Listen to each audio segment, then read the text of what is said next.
Bismillahirrahmanirrahim. Assalamualaikum warahmatullahi wabarakatuh. Apa kabar bapak-bapak, ibu-ibu guru, bapak-bapak, ibu-ibu kepala sekolah, kepala madrasah dan teman-teman. Semoga kita semuanya sehat walafiat dan mendapat berkah dari Allah Subhanahu wa taala.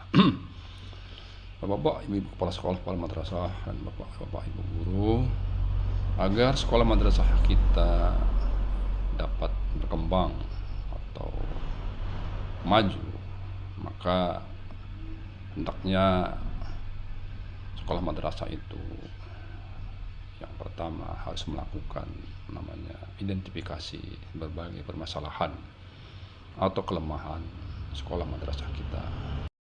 Identifikasi berbagai permasalahan atau kelemahan sekolah madrasah kita itu sebagai acuan untuk menyusun program dan kegiatan sekolah madrasah di masa depan.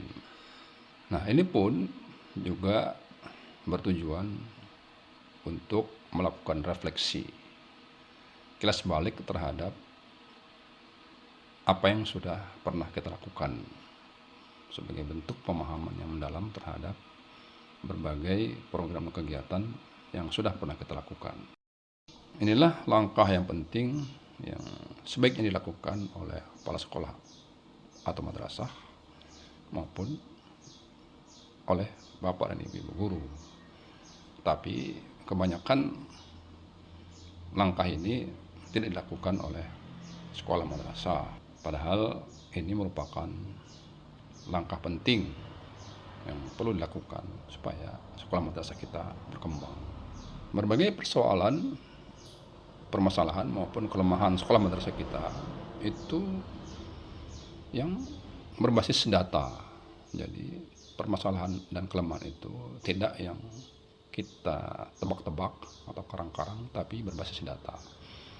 Sedikitnya ada 3 data yang menjadi rujukan kita sebagai bentuk realitas permasalahan sekolah madrasah kita. Yang pertama, ini seperti yang saya buat pada tabel ini. Pertama,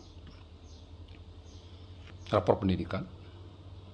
Yang kedua, evaluasi diri madrasah atau evaluasi dari sekolah. Dan yang ketiga, hasil berbagai perlombaan atau pertandingan.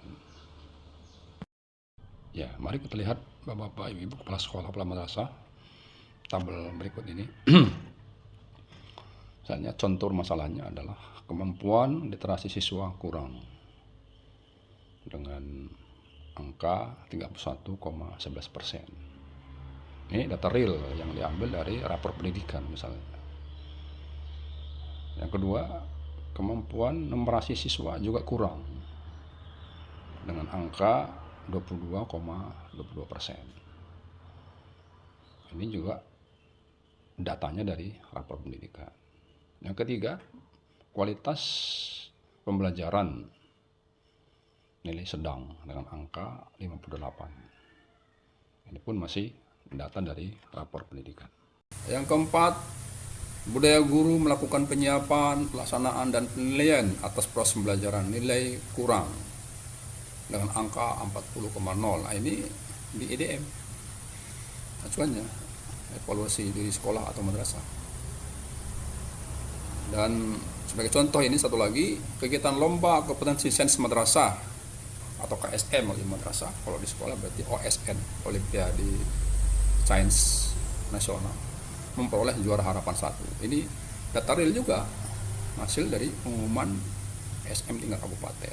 Nah, inilah langkah penting yang perlu dilakukan oleh kepala sekolah madrasah sebagai acuan untuk penyusunan program sekolah madrasah supaya apa yang kita lakukan itu sebagai bentuk program kegiatannya nanti memang terarah, dia berbasis data. Demikian barangkali yang bisa disampaikan. Assalamualaikum warahmatullahi wabarakatuh.